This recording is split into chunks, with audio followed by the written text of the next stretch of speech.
Assalomu alaykum Angren ahli. Bugun mana hozir Sobrahimov qishlog'iga kelganmiz. Sobrahimovda 20 sotixli yerimiz sotilyapti. Akamiz o'zlari mana огородlariga chiroyli qilib turib kartoshkalarni ekib qo'yishgan.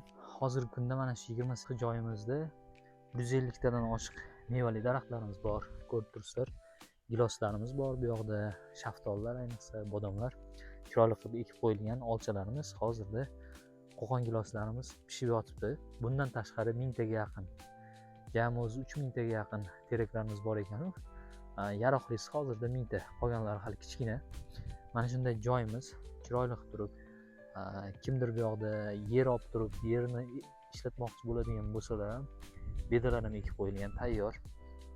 Bedalarni mol-hol qilmoqchi bo'lganlarga, bundan tashqari uy solmoqchi bo'lganlarga ham maktab, bog'cha, suv, gaz, svetdan deyarli umuman muammosi yo'q.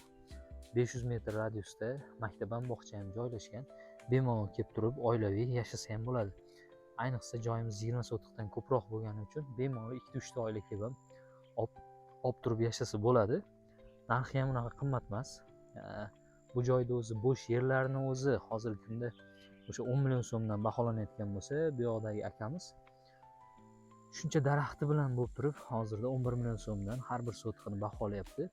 Kimga kerak bo'ladigan bo'lsa, mana shunaqa Sobrahimovdagi joylardan uchastka olmoqchi bo'lganlarga jo'natib qo'ysalaringiz bo'ladi.